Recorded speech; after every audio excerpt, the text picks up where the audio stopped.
Hi all welcome to my channel. అందరూ బాగున్నారని అనుకుంటున్నాను. నేను కూడా బాగున్నాను. నేను లాస్ట్ 2 వీక్స్ బ్యాక్ మున్నార్‌కి ట్రిప్‌కి వెళ్ళాను కదా!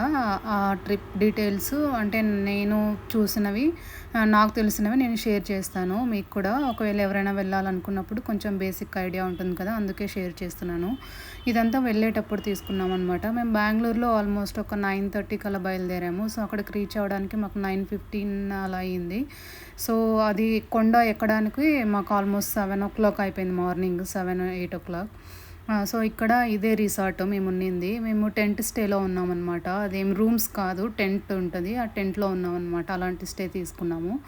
మేము ఎలా ఎళ్ళానంటే నేను సోలోనే ఒక్కదాన్నే ఎళ్ళాను. ఒక్కదాన్నే అంటే ట్రావెల్స్ ఉంటాయి గదా! మనం ట్రావెల్స్ వాళ్ళతో బుక్ చేసుకోవచ్చు. సో, వాళ్ళతో పాటు ఎళ్ళాననమాట. ఇంకా చాలామంది ఉంటారు మనలాగా. సో, ఈ ప్యాకేజ్‌లో మాకేం చేశారంటే ఒక 2 బ్రేక్‌ఫాస్ట్ అండ్ 1 డిన్నర్ ఇంక్లూడ్ చేశారనమాట. అంటే 2 రోజులు బ్రేక్‌ఫాస్ట్ వాళ్ళే పెడతారు. మళ్ళీ సాటర్‌డే నైట్ వాళ్ళే డిన్నర్ అరేంజ్ చేస్తారు. లంచ్ మనమే తినాలనమాట. మనం మనీ పే చేసుకోవాలి. ఈ బ్రేక్‌ఫాస్ట్, డిన్నర్ మాత్రము ప్యాకేజ్‌లోనే ఇంక్లూడ్ అయుంటది. నేనేమో 5,3 పే చేశాననుకుంటా. 5,4 పే చేశాను టోటలు 2 డేస్‌కి. టెంట్ స్టే వాళ్ళే పే చేశారు టెంట్‌కి. Transport plus 2 breakfast and 1 dinner include అయింది. ఇంకా మేమిక్కడ ఇంకా కొన్ని కాయాకింగ్, మళ్ళీ జిప్ లైన్, అది గేమ్స్ ఉన్నాయన్నమాట. సో, జిప్ లైన్ నేను చేశాను. దానికి నాకు ఆల్మోస్ట్ 800 చార్జ్ చేశారు. అది మనమే పే చేయాలి. కాయాకింగ్‌కొచ్చేసి 300 పే చేయాలి. సో, ఇక్కడ మీకు పాండ్ కనిపిస్తుంది గదా! అదేమంటే నార్మల్ చిన్నదే. అది మోటార్‌లో నీళ్లు పెట్టారనమాట. అందుకే నేను అది తీసుకోలేదు. దానికెందుకు 300 అని చెప్పి. కాయాకింగ్ జిప్ లైన్ ఇందాక 800 అని చెప్పాను గదా! 800 కాదు, 400 అనమాట జిప్ లైను. మీకు ఇక్కడ ఎక్కడో ఒకసారి చూపిస్తాను జిప్ లైను. చాలా పెద్దది. ఇంతకుముందు నేను ఒకసారి ట్రై చేశాను గానీ అది చాలా చిన్నది. ఇది మాత్రం చాలా పెద్దగుంది. పైకి ఎక్కడానికి నాకైతే చుక్కలు కనిపిచ్చాయి. నేను అసలు డ్రాప్ అయిపోదాం అనుకున్నాను. కానీ సగంకి ఎక్కి మళ్ళీ డ్రాప్ అయిపోతే బాగోదని చెప్పేసి మళ్ళీ అలాగే ట్రై చేశాను. చాలా మంచిగానే ఉన్నింది ఎక్స్‌పీరియన్సు. ఎవరైనా ఒకవేళ ట్రై చేయాలనుకుంటే జిప్ లైను అండర్ వెయిట్ ఉండేవాళ్ళు ట్రై చేయొద్దండి. ఒక అమ్మాయి మా టీమ్‌లో అండర్ వెయిట్ ఉండింది. ఆ అమ్మాయేమో స్ట్రక్ అయిపోయిందనమాట. మళ్ళీ లాగారు. సో, అది కొంచెం ఎవరైనా పానిక్ అయ్యే వాళ్ళకి కొంచెం కష్టము. సో, కొంచెం వెయిట్ తక్కువ ఉండేవాళ్ళు ట్రై చేయకపోవడమే మంచిది. ఒకవేళ పర్లేదు వి కెన్ మేనేజ్ అంటే మాత్రము ట్రై చేయండి. ఇది వెళ్ళేటప్పుడు తీసిందనుకుంటా. మేమేమేమి చూసామంటే ఫస్ట్ డే 1 మేమెళ్ళి రెడీ అయ్యి బ్రేక్‌ఫాస్ట్ చేసి ఈ జిప్ లైను, మళ్ళీ కాయాకింగు. కొంతమంది ఆ కాయాకింగ్‌కి ఎవరు ఎళ్ళలేదు. జస్ట్ ఒకరో ఇద్దరో ఎళ్లారంతే. అది నాకేం నచ్చలేదు. అది జస్ట్ నార్మల్ ఆల్రెడీ ఉన్న దాంట్లో ఏంది ఎళ్ళేది. అది కూడా 300 పే చేయాలి గదా అని చెప్పి ఇంకా నేను లైట్ తీసుకున్నా. నేను పోలేదు. దీని తర్వాత మేము మళ్ళీ ఆహ్, వాటర్ ఫాల్స్‌కెళ్ళాము. వాటర్ ఫాల్స్ కూడా చాలా చిన్నగా ఉన్నింది. అసలు నేను వాటర్‌లోకి దిగాను గానీ ఫుల్ ఏం తడవలేదు. జస్ట్ దిగానంతే. వాటర్ కూడా ఏదో స్మెల్ వస్తాందని అన్నారు అందరూ. కొంతమందైతే దిగి ఫుల్‌గా తడిచారు. నేనైతే తడవలేదు. నాకెందుకో నచ్చలేదు. వాటర్ ఫాల్ కూడా చాలా చిన్నగా ఉన్నింది. అంత ఎక్స్‌పెక్టెడ్ ఏం కాదు. సో, ఇంకా వాటర్ ఫాల్ తర్వాత మేమేం చూసామంటే ఆ రోజుటికి ఆ వాటర్ ఫాల్ తర్వాత లంచ్ చేసాము. నాకు లంచ్ ఎక్స్‌పీరియన్స్ ఒకటి మీతో షేర్ చేస్తాను. సో, మనము మున్నార్ అంటే కేరళ గదా! సో, కేరళని ఫుడ్డే ట్రై చేద్దామని చెప్పి నేను బ్రేక్‌ఫాస్ట్ కొంచెం బానే తిన్నాను. సో, అందుకే నేను లైట్ లంచ్ తినాలని చెప్పేసి అదేంటి అప్పం కేరళ స్పెషల్ గదా! అది నేను ఆర్డర్ చేశాననమాట లంచ్‌కి. ఆర్డర్ చేస్తే వాళ్ళేం చేశారంటే సెట్ దోస ఇచ్చారు. నాకైతే ఇదేందిరా బాబు ఇలాగా మనం అదేంటి ట్రెడిషనల్ ఫుడ్డు టేస్ట్ చేద్దామంటే వీళ్ళేంటి ఈ దోస ఇచ్చారని చెప్పి నాకేం మాటలు రాలేదు. అది చూసిన షాక్‌లో నేను వీడియో తీసుకోవడం కూడా మర్చిపోయాననమాట. వీడియో కూడా తీసుకోలేదు. ఇది నేను మీతో షేర్ చేయాలనుకున్న నా ఎక్స్‌పీరియన్స్ ఫుడ్‌ది. ఈ వాటర్ ఫాల్ చూడండి ఇలాగుంది. చాలా చిన్నగానే ఉంది. మరి అంత పెద్దగా చెప్పుకోదగిన వాటర్ ఫాల్ ఏం కాదు. ఇట్స్ ఓకే వాటర్ ఫాల్ అనమాట. ఇంకా వాటర్ ఫాల్ తర్వాత మేము లంచ్ చేసి మళ్ళీ టెంట్ స్టేకెళ్ళిపోయి ఫ్రెష్ అప్ అయ్యి మళ్ళీ సన్‌సెట్‌కి వెళ్ళామనమాట. అది మీకు ఇంతకుముందు వీడియోస్ కూడా షార్ట్స్‌లో కూడా నేను షేర్ చేశాను. ఇప్పుడు కూడా చూపిస్తాను. ఈ బొకే ఉంది కదా, ఆ రోజు నా బర్త్డే అనమాట, సాటర్డే 10th. సో వేరే అమ్మాయికి అది తెలిసింది, నేనేం చెప్పలేదు. నేను ఎవరితోనో మా చిన్నాన్నతో మాట్లాడుతూ ఉంటే అప్పుడు ఆ అమ్మాయి కనుక్కునింది, వాళ్ళు కనుక్కున్నారు. సో ఆ అమ్మాయి అక్కడ ఉన్న ఫ్లవర్స్ అన్నీ తీసి ఇట్లా బొకేలాగా చేసి నాకు ఇచ్చిందనమాట, హ్యాపీ బర్త్డే అని. నాకు చాలా హ్యాపీ అనిపించింది. తర్వాత ఈవినింగ్ మేము ఇంకా సన్సెట్కి బయలుదేరాము. అది ట్రెక్కింగ్ అనమాట. నాకు ఇదే ఫస్ట్ టైం నా ట్రెక్కింగ్ ఎక్స్పీరియన్స్. నాకైతే చాలా భయం వేసింది. నేనైతే ఎలా పాక్కుంటూ వెళ్ళానమాట. కింద అవి ఎయిర్ లాగా ఉంటాయి కదా, అవన్నీ పట్టుకుంటూ వెళ్ళాను. నా షూ కూడా అంత కంఫర్ట్గా లేదనిపించింది నాకు. సో నాకైతే భలే భయం వేసింది ట్రెక్కింగ్కి. కొంచెం చిన్నదే ట్రెక్కింగ్, ఒక 40 minutes 1 hour లోపే ఉండింది. బట్ కానీ ఇక్కడ బాగా ఇలాగా స్లోప్గా ఉండింది అనమాట, ఎక్కడానికి కొంచెం డేంజర్గానే ఉండింది. ఇంకొక రోడ్ ఉందంట నార్మల్గా ఉండేది, బట్ కానీ ఆ రోడ్లో వెళ్తే ఏమంత థ్రిల్లింగ్ ఉండదు అని చెప్పి ఈ రోడ్లోనే తీసుకెళ్లారనమాట. అలా ఎక్కి వెళ్ళిన తర్వాత ఇక్కడికి చేరుకున్నాము అనమాట. ఎగ్జాక్ట్గా సన్సెట్ టైంకి చేరుకున్నాము. జస్ట్ మిస్, ఒక్క 5-10 minutes లేట్ అయితే కూడా మాకు సన్సెట్ దొరికేది కాదు. లక్కీగా దొరికింది. ఇక్కడ మీరు వాటర్ చూస్తున్నారు కదా, ఇక్కడ ఎంత పొడవుగా ఉన్నాయి. దీనికి ఒక ఇక్కడ 6 నదులు వచ్చి కలుస్తాయంట, అందుకే మున్నార్ అని పేరు వచ్చిందంట. 6 నదులు కలిస్తే ఆ ప్లేస్ని మున్నార్ అంటారంట. మరి అది ఏ లాంగ్వేజ్లోనో నాకు తెలియదు, ఎదర్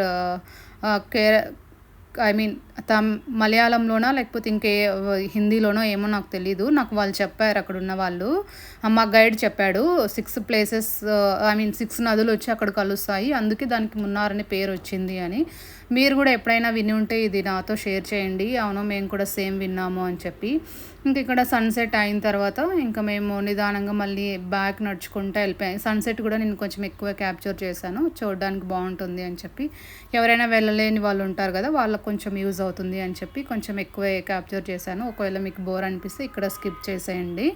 చేసిన తర్వాత ఇంక మళ్ళీ మేము రిటర్న్ స్టార్ట్ అయిపోయినామంట. రిటర్న్ వేరే రూట్లో. అది రూట్ అయితే బాగానే ఉంది, కానీ మాకు చాలా టైం పట్టింది. ఆల్మోస్ట్ 1.5 hour 2 hours పట్టింది మళ్ళీ రిటర్న్ వెళ్ళడానికి. ఆ రిటర్న్ వెళ్ళే దారిలోనే మేము ఇంకా కొన్ని రిసార్ట్స్ చూసామన్నమాట. డిఫరెంట్గా, అంటే మేము వెళ్ళింది ఒక రిసార్ట్ అయితే, ఇంకా ఇక్కడ చూడండి, ఇది వేరే రిసార్ట్ అనమాట. చూశాను అక్కడ ఒక చిన్న బిట్ తీసుకున్నాను అనమాట, ఎవరికైనా యూజ్ అవుతుందేమో చూడడానికి అని చెప్పి. ఇలా ఉన్నాయన్నమాట డిఫరెంట్గా. మోస్ట్ ఆఫ్ ది రిసార్ట్స్లో టెంట్సే ఎక్కువ ఉన్నాయి హౌసెస్ కన్నా. అక్కడ హౌసెస్ కట్టాలంటే ఇట్స్ నాట్ ఈజీ అనమాట. సో ఇది మేమున్న రిసార్ట్ నైట్ వ్యూ అనమాట. ఇలా ఉన్నింది. ఈ టెంట్స్ అంతా ఇలా ఉంటుంది. ఇద్దరికి ఒక టెంట్ ఇస్తారనమాట. మనం మన ఫ్రెండ్స్తో షేర్ చేసుకోవచ్చు, లేదంటే ఎవరైనా వచ్చిన వాళ్ళతో షేర్ చేసుకోవచ్చు. ఇదంతా నైట్ లైట్స్ ఇలా ఉన్నింది. ఇంకా కొన్ని రిసార్ట్స్ ఉన్నాయి, అవి ఇంకా కొంచెం బాగా డిజైన్ చేస్తున్నారు లైటింగ్స్తో. మాదైతే కొంచెం మేమున్నదైతే సింపుల్గానే ఉన్నింది. నేను ఆ రోజు ఓనర్ వాళ్ళు కూడా వచ్చారనమాట. ఓనర్ వాళ్ళు ఒక 30 kilometers దూరం సిటీలో ఉంటారంట, కానీ ఇక్కడ పని చేసే వాళ్ళు మాత్రం మెయింటైన్ చేస్తుంటారు. వాళ్ళు అప్పుడప్పుడు వచ్చి చూసి వెళ్తారంట. నేను ఆయనతో మాట్లాడాను ఆ రోజు. ఆయన బెంగళూరులోనే జాబ్ చేసేవాళ్ళంట. ఫస్ట్ ఎప్పుడు 2015 అరౌండ్ ఆ టైంలో ఒక 5 years 4 years జాబ్ చేసిన తర్వాత ఆయన క్విట్ చేసి మళ్ళీ వెళ్ళి ఇలా రిసార్ట్ రెడీ చేశారంట. ఇంకా ఏమైనా ఉన్నాయేమో తెలియదు బిజినెసెస్, అలా చెప్పారు ఆయన అడిగారు, మీరంతా ఫ్రెండ్సా లేకపోతే ఎట్లా అని. లేదు, మేమంతా ఫ్రెండ్స్ ఏం కాదు, అన్నోన్ పర్సన్సే, కాకపోతే అదే టూర్స్ ఉంటారు కదా, అది ట్రావెల్స్ వాళ్ళతో కలిసి వచ్చాము అంటే అవునా అన్నారు. ఇంకా నేను అడిగాను ఆయనకి, మీకు జాబ్ చేయడం నచ్చిందా లేకపోతే ఇది నచ్చిందా అంటే ఇదే బాగుంది అని చెప్పారు ఆయన. తర్వాత ఇంకా ఆ రోజు నైట్ అక్కడ బోన్ ఫైర్ ఉంటుందన్నమాట. అక్కడ మంట వేస్తారు. సో వేసిన తర్వాత అక్కడ ఒక ఇద్దరు సింగర్స్ కూడా వచ్చారు. సింగర్స్ అంటే వాళ్ళేం పాపులర్ సింగర్స్ కాదు, పాటలు పాడేవాళ్ళు తీసుకొచ్చారు. ఆ చిన్న పిల్లలు ఉన్నారు, పిల్ల కనిపిస్తుంది కదా, ఆ పిల్ల ఓనర్ వాళ్ళ కూతురే. ఇక్కడ వాళ్ళు ఒక ఇద్దరు పాటలు పాడారనమాట. నేనైతే అసలు ఎక్స్పెక్ట్ చేయలేదు వాళ్ళు అట్లా పాటలు పాడేదో. వాళ్ళు పాటలు పెడతారనుకున్నాను డీజే లాగా, కానీ వాళ్ళే పాడారు చాలా వరకు. కొన్ని సాంగ్స్, కొన్ని హిందీ పాడారు, కొన్ని మలయాళం సాంగ్స్ పాడారు అనుకుంటా. అది అర్థం కూడా కాలేదు లాంగ్వేజ్. హిందీ అయితే అర్థమైంది. ఇక్కడ చూడండి ఆయన పాడుతూ ఉన్నారనమాట. వాళ్ళు ఏం అక్కడ ఉండరంట, వాళ్ళు కూడా జస్ట్ ఆ వీకెండ్కి మాత్రమే వచ్చారంట. వాళ్ళు కూడా సండే మార్నింగ్ వెళ్ళిపోయారు. సాటర్డే నైట్ ఇలా ఉన్నింది.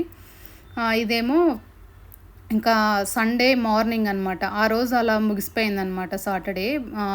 రిటర్న్ అయిన తర్వాత అది బోన్ ఫైర్ ఆ మ్యూజిక్ ఉన్నింది. దాని తర్వాత ఇంక ఇది Sunday morning Kolukkumalai sunrise view point చూడ్డానికెళ్ళాలి గదా! అక్కడికి మేము ఆల్మోస్ట్ 4కే లేసి ఫ్రెష్ అప్ అయ్యి స్టార్ట్ అయ్యి వెళ్ళిపోయాము. ఇక్కడికి 6:20, 6:10 కంతా రీచ్ అయిపోయామనమాట. అప్పటికి ఇలా ఉన్నింది. ఇంకా సూర్యుడు రాలేదు.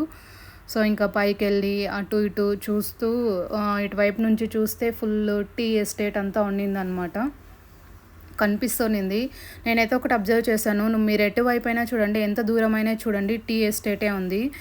ఇది 2500 ఎకరాస్ ఉందంట. అదంతా కలిపి ఒకరిదే అంట. ఐ మీన్ ఒకరే మెయింటైన్ చేస్తారంట. ఒకరే ఉంటారంట ఓనరు. మనం కావాలంటే ఎవరైనా తీసుకోవచ్చంట. లైక్ కొంచెం స్పేస్ తీసుకుని దానికి లీజ్ లాగా పే చేసి మనం కూడా గ్రో చేసుకోవచ్చంట, మెయింటైన్ చేసుకోవచ్చంట. నేను వచ్చిన తర్వాత ఎవరితోనో మాట్లాడుతూ ఉంటే నాకు తెలిసిన వాళ్ళు చెప్పారు. వాళ్ళకి తెలిసిన వాళ్ళు ఎవరో కూడా అక్కడ ఒక 1 lakh కొంచెం స్పేస్ తీసుకుని దాన్ని మేనేజ్ చేస్తున్నారంట. మనం కూడా అలాగే ఎవరైనా తెలిసిన వాళ్ళు ఉంటే అట్లా తీసుకోవచ్చంట. మీరు ఎవరైనా ఉంటే ట్రై చేసుకోండి. ఇక్కడ ఇంకా రాలేదనమాట. మేము ఆల్మోస్ట్ ఒక 20 minutes వెయిట్ చేసాము. ఇంకా అప్పుడే స్లోగా సన్ రావడం స్టార్ట్ అయింది. నాకైతే చాలా మంచిగా అనిపించింది. నేను ఎప్పుడు నా లైఫ్లో ఇంతవరకు ఇలా చూసింది లేదు. ఇంకొకటి జీప్ డ్రైవర్ చెప్పాడు, సౌత్ ఇండియాలో 2nd highest sunrise view point అంట ఇది. ఇంకొకటి ఏదో చెప్పాడు, నాకు గుర్తులేదు. సౌత్ ఇండియాలో మాత్రమే, it's not like India or something. తర్వాత ఇక్కడ చూడండి స్లోగా వస్తుందన్నమాట. ఇక్కడ కూడా కొంచెం ఎక్కువగానే క్యాప్చర్ చేశాను. ఎవరికైనా ఇంట్రెస్ట్ ఉండేవాళ్ళు చూడండి, లేదంటే కొంచెం స్కిప్ చేసేయండి. లాస్ట్లో చూస్తే మీకు కొంచెం అర్థమైపోతుంది అనమాట. ఇంకా నాకైతే చాలా మంచిగా అనిపించింది. ఇక్కడ ఇంకొక పాయింట్ ఉంది. ఈ సన్‌రైజ్ వ్యూతో పాటు జాగూర్ రాక్ పాయింట్ అని చెప్పి. అది ఎలా అంటే పక్క నుంచి చూస్తే మనకి సింహం నోరు ఓపెన్ చేసినట్టు ఉంటుందన్నమాట. చాలా బాగుంది. నాకైతే మంచిగా అనిపించింది. మేము అసలు అక్కడికి ఇంకా కొంచెం లోపలికి దిగాలన్నమాట. మేము వెళ్ళకూడదు అనుకున్నాము. ఫైనల్గా మళ్ళీ వెళ్ళామన్నమాట. నేను అప్పుడు అనుకున్నా, నేను వద్దనుకున్నా. నాకు అప్పటికే భయం వేస్తూ ఉన్నింది దిగాలంటే. అది కూడా చాలా చిన్నగా ఉంది ప్లేసు. అటువైపు లోయ, ఇటువైపు లోయ అనమాట. నాకు భయం వేసింది దిగుదామా వద్దా అని. సరే ఇంకా అది ఎందుకు మిస్ అవ్వడము, ఇంత దూరం వచ్చి మళ్ళీ మనం వస్తామో రామో కదా ఇక్కడికి అని చెప్పి దిగాను అనమాట. దిగి చూస్తే మాత్రము అది రాక్ నిజంగానే అనిపించింది. నేను ఏదో వీళ్ళు చెప్తున్నారులే అనుకున్నా. వెళ్ళి చూస్తే మాత్రము సూపర్గా అనిపించింది. నేను అనుకున్నా అప్పుడు ఒకవేళ నేను ఇక్కడికి రాకపోయింటే నేను ఈ పాయింట్ మిస్ అయ్యేదాన్ని అని అనుకున్నాను అనమాట. ఇది మీకు కూడా ఇక్కడ క్లిప్ యాడ్ చేశాను, మీరు కూడా చూడండి. మీకు కూడా నిజంగా అలాగే అనిపిస్తుంది. సూపర్గా సైడ్ నుంచి అయితే బాగుంది యాక్చువల్గా చెప్పాలంటే. మరి మనం ఇలాగా స్ట్రైట్గా వెళ్ళి చూస్తే ఏమంత అనిపించదు, నార్మల్ రాక్ లాగే అనిపిస్తుంది. సైడ్ నుంచి చూస్తే మాత్రము ఖచ్చితంగా అలాగే అనిపిస్తుంది అనమాట. ఇంకా ఈ సన్‌రైజ్ తర్వాత మేము మళ్ళీ కిందికి దిగేసి మళ్ళీ ఫ్రెష్ అప్ అయిపోయి మళ్ళీ వాళ్ళు బ్రేక్ఫాస్ట్ పెట్టారు. ఇంకా బ్రేక్ఫాస్ట్ తినేసి సేమ్ బ్రేక్ఫాస్ట్ అయితే నెక్స్ట్ డే కూడా సేమ్ అదే పెట్టారు. Like idli, sambar, chutney and bread, jam పెట్టారు. మళ్ళీ బాయిల్డ్ ఎగ్స్ పెట్టారు కదా ఇంతకు ముందు మీరు చూసినట్టు. మళ్ళీ సేమ్ బ్రేక్ఫాస్టే. సాటర్డే ఏది పెట్టారు, సండే అదే పెట్టారు. ఇంకా మేము బ్రేక్ఫాస్ట్ తినేసి రెడీ అయిపోయి బయలుదేరా. 10:30 అంతా మేము వెకేట్ చేసామన్నమాట టెంట్స్. నేను టెంట్ కూడా ఇక్కడ వీడియో తీసాను, తర్వాత వస్తుంది, ఒకసారి చూడండి. బాగుంది, నాకైతే నచ్చింది. బట్ కాకపోతే సాటర్డే నైట్ పడుకున్నాం కదా, అందులో భలే చలిగా అనిపించింది. అసలు 2 బెడ్షీట్స్ వేసుకున్నా కూడా ఇంకా చలిగా అనిపించింది. ఎవరైనా చలి ఎక్కువ ఉన్న వాళ్ళైతే మీరు కొంచెం మీ జాగ్రత్తలో మీరు వెళ్ళండి. కాటన్ కూడా పెట్టుకున్నా నేను, అయినా కూడా నాకు ఇంకా చాలా ఎక్కువగా అనిపించింది. స్వెటర్స్ కూడా కొంచెం మంచిగా తీసుకెళ్ళండి ఒకవేళ ఎవరైనా వెళ్ళే వాళ్ళు ఉంటే. సమ్మర్లో అయితే కొంచెం బెటర్ ఉంటుందేమో. టెంట్ స్టేలు అన్నీ సమ్మర్లో బాగుంటుందని నాకు అనిపించింది. బట్ ఇప్పుడు కొంచెం చలే కదా, ఈ టైంలో ట్రై చేయకపోవడమే మంచిది అనిపించింది. బట్ ఇంక అక్కడ అదే ఉన్నిందనమాట. రూమ్స్ ఏం లేవు అక్కడ. కావాలంటే మరి కాస్ట్ ఎక్కువ ఉంటాయేమో నాకు తెలీదు. ఇలాగా అక్కడక్కడక్కడ కొన్ని ఇల్లులు ఉన్నాయన్నమాట. మీరు ఎటువైపు అయినా చూడండి టీ ఎస్టేటే ఉంది. అసలు ఇది నాకు మంచిగా అనిపించింది. ఇక్కడ ఇదే రాక్ చూడండి, ఇటువైపు నుంచి చూస్తే అలాగే ఉంది. మళ్ళీ ఇది రిటర్న్ అనమాట. రిటర్న్ వస్తున్నాం మేము పైన నుంచి. రిటర్న్ వచ్చేటప్పుడు నేను ముందర కూర్చున్నాను. వేరే అమ్మాయిని అడిగి, ఆ అమ్మాయి ముందు వేరే అమ్మాయి కూర్చొని వెళ్ళేటప్పుడు నేను కూర్చుంటా అని అడిగాను అనమాట. ఇక్కడ కూర్చున్నాను. నాకైతే భలే అనిపించింది. నాకు జీప్ రైడ్ అంటేనే జీప్లో వెళ్ళడం అంటే ఇష్టము. మామూలుగా కార్లో కన్నా నాకు జీపే ఇష్టము. నాకు ఒక్కొక్కసారి కార్ కొనడం కన్నా జీప్ కొనడమే మంచిది అనిపిస్తుంది. ఒక్కొక్కసారి బెంగుళూరులో చూస్తూ ఉంటా కదా, ఏమన్నా అది మహేంద్రది ఒకటి బ్లాక్ ఉంటుంది కదా జీపు, అది మోడల్ ఏం నాకు తెలియదు కానీ బ్లాక్ కలరు అదైతే సూపర్గా ఉంటుంది. అది చూసినప్పుడల్లా మనం కూడా ఇలాంటిది కొంటే బాగుండు అనిపిస్తుంది. మీకు ఎప్పుడైనా కొన్ని కార్స్ చూసినప్పుడు అలాంటి కార్స్ కొంటే బాగుంటుంది అనిపిస్తే మీ కమెంట్ చేయండి, కార్ నేమ్ ఏంటి, మోడల్ ఏంటి అని చెప్పి. ఇక్కడ చూడండి జీప్స్ అన్నీ లాగా లైన్గా వెళ్తున్నాయి, చాలా భలే మంచిగా అనిపించింది నాకు. ఇది వీడియో తీశాను. మళ్ళీ నేను డ్రైవర్తో కొంచెం మాట్లాడాను అనమాట. ఆయన ఏదో చెప్తా ఉన్నారు, లైక్ 90s కిడ్స్ మ్యారేజ్ అవ్వడము భలే కష్టంగా ఉంది. వేరే ఆమె అడిగింది, మీరు మ్యారీడా అంటే లేదు అంటే, అప్పుడు ఆవిడ చెప్తా ఉన్నాడు, 90 కిడ్స్కి మ్యారేజ్ అవ్వడము భలే కష్టంగా ఉంది, అసలు మ్యారేజ్ అవ్వట్లేదు, మ్యారేజ్ చేసుకోకపోవడమే మంచిది, ఇప్పుడు హాయిగానే ఉంది కదా, బాగున్నాను కదా అని చెప్పి అంటా ఉన్నారనమాట. అప్పుడు నాకు అనిపించింది, అబ్బా ఏంటి అందరూ ఇలాగే అనుకుంటారా 90s కిడ్స్ అని. మీరు ఎవరైనా 90s కిడ్స్ ఇలాంటి ఇష్యూస్ ఫేస్ చేస్తుంటే కమెంట్ చేయండి. బట్ నేను ఒకటి పర్సనల్గా షేర్ చేస్తాను. ఒకవేళ మ్యారేజ్ కాకపోతే ఏం పెద్ద ప్రాబ్లం ఏం కాదు, ఎవ్వరికీ ప్రాబ్లం కాదు మ్యారేజ్ కాకపోతే. బట్ అయిన తర్వాత ఇప్పుడున్న సొసైటీలో చాలా ప్రాబ్లమ్స్ ఫేస్ చేస్తున్నారు చాలా వరకు. సో ఆ ప్రాబ్లమ్స్ కన్నా మ్యారేజ్ అవ్వలేదు అనేది చాలా చాలా చిన్న ప్రాబ్లము. మీరు దాన్ని మరీ పెద్దగా భూతద్దంలో పెట్టి మ్యారేజ్ అవ్వలేదు అయిపోతే బాగుండు అని మీరు ఆత్రం పడి ఏదో ఒకటి చేసుకుని తర్వాత ఇబ్బంది పడ్డము అలాంటివి అయితే అస్సలు చేయకండి. లేట్ అయినా పర్లేదు, మంచి మ్యాచ్ చూసి మనకు తగ్గట్టుగా ఉన్నది చేసుకోండి, అప్పుడే లైఫ్ హ్యాపీగా ఉంటుంది. ఊరికే మనం మాత్రం పడి చేసుకున్నాం అనుకో నిజంగా చాలా టార్చర్గా ఉంటుంది. అది ఈవెన్ మనకి టార్చరే, పేరెంట్స్కి టార్చరు, మన చుట్టుపక్కల ఉన్న వాళ్ళకి కూడా బాగోదు. సో అది కొంచెం మీరు చూసుకోండి మ్యారేజ్ విషయంలో. ఇది జస్ట్ నా పర్సనల్ సజెషను. అండ్ ఈవెన్ మళ్ళీ మేము వెళ్ళి వచ్చేటప్పుడు అది కోస్తున్నారనమాట. నాకు డౌట్ ఉండే వీళ్ళు ఎలా కోస్తారు అంత పైకి ఎక్కి అని. లక్కీగా వాళ్ళు ఆ రోజు కోస్తున్నారు. నేను ఆవిడతో మాట్లాడాను, ఆవిడ హాయ్ చెప్పమంటే ఇందాక చెప్పింది కదా మీకు, వీళ్ళకి ఒక రోజుకి ఎంత 500 ఇస్తారంట, మార్నింగ్ 8 నుంచి ఈవినింగ్ 5 వరకు అంట. వాళ్ళ గొడుగు అయితే నాకు బాగా నచ్చింది, ఎండ పడకుండా గొడుగు సూపర్గా కట్టుకున్నారు. ఓన్లీ చిన్న గొడుగు తలకు మాత్రమే కట్టుకున్నారు. వాళ్ళ వెనకాల ఒక సంచి వేసుకున్నారు కదా, దాన్ని కట్ చేసి అందులో వేసుకుంటారనమాట. చాలా అయిన తర్వాత అంతా ఒక చోట వేస్తారంట. ఇది ఇప్పుడు నేను మీకు సండే మార్నింగ్ ఇంకా మేము వెకేట్ చేసి మొత్తం బ్యాగ్స్ అంతా బయట పెట్టి ఇంకా ఎంటీది టూర్ చేద్దామని చెప్పేసి టెంట్ ఓపెన్ చేస్తున్నాను. ఇలా ఓపెన్ చేసి ఫస్ట్ జిప్పు, మళ్ళీ ఇంకొక జిప్పు కూడా ఉంటుంది అనమాట. ఆ జిప్పు కూడా ఓపెన్ చేస్తే మనం లోపలికి వెళ్ళొచ్చు. ఇలా లోపలికి వెళ్తే అవి ఎలా ఉంటాయంటే అదేమంటారు, థర్మాకోల్ది ఉంటుంది కదా, అలాంటిదే వేశారు. కింద పట్ట వేశారు, దానిపైన ఇలాంటివి వేశారు. ఒక పిల్లో ఒక బెడ్షీట్ ఉంటుంది ఒక్కొక్కరికి. బాగుంది, సమ్మర్లో అయితే బాగుంటుందని నా ఫీలింగు. బట్ చలికాలంలో అయితే కొంచెం కష్టం, చలి ఎక్కువ ఉంటుంది. సో అలాగ చాలా మెత్తగానే ఉంది. బట్ ఏమంత ఇబ్బంది ఏం లేదు, బేసిక్ అయితే ఉంది అంతే. మరి కొంచెం మనకి లేదు, కొంచెం రిచ్గా కావాలి అలాంటి వాళ్ళకైతే టెంట్ స్టే అయితే అంత వర్కౌట్ అవ్వదు. ఇది డేలో మేమున్న స్టే అనమాట. కౌంటీ ఫారెస్ట్ ఫామ్ ఏదో ఉంది పేరు, మీకు తర్వాత చూపిస్తాను, ఎక్కడో వీడియో తీసాను నేను. కౌంటీ క్యాంప్ ఫాగీ ఫారెస్ట్ అనమాట దాని పేరు. బాగుంది, ఓనర్ కూడా వాళ్ళు మంచిగానే మాట్లాడారు. ఇదంతా చూసి మళ్ళీ వాళ్ళు కట్ చేసే వాళ్ళు ఇక్కడ కూడా వచ్చారు. మేమున్న చోటు కూడా ఉండింది టీ అది ఆకు, అక్కడ కూడా కట్ చేస్తూ ఉన్నారు. ఇంక ఇది మేము రిటర్న్ అయిపోయామన్నమాట. రిటర్న్ అయిపోయినప్పుడు ఇది కొంచెం చూడడానికి బాగుంది నీట్గా, అందుకే ఇది కొంచెం క్యాప్చర్ చేశాను. మేము వెళ్ళడం ఒకవైపు వెళ్ళేటప్పుడు తేని టైప్ వెళ్ళాము, తేని వైపు అంటే తేని ఫ్రమ్ తమిళనాడు. వచ్చేటప్పుడేమో మున్నార్లోకి దిగామన్నమాట. మున్నార్ సైడు టౌన్లోకి వెళ్ళలేదు, బట్ అటు సైడే దిగామన్నమాట. 2 రూట్లు ఉన్నాయి దీనికి. సో ఇటువైపు దిగామన్నమాట. ఇటువైపు దిగేసి మళ్ళీ ఇంకా రూట్ ఎలా వచ్చారో నాకు తెలీదు క్లియర్గా. సో ఇలా వచ్చేసామన్నమాట. ఇది అక్కడ మధ్యలో ఆపారు, బాగుంటుంది చూడడానికి అని చెప్పి ఇక్కడ చూస్తూ ఉన్నారు. నేను అక్కడ నిలిపారు కదా అందుకే అని చెప్పి వీడియో కొంచెం తీసుకున్నాను అనమాట. బాగుంది చూడడానికి అని చెప్పి. దీని తర్వాత మాకు చాక్లెట్ ఫ్యాక్టరీ అని చెప్పేసి ఒక నార్మల్ షాప్ తీసుకెళ్ళిపోయారు.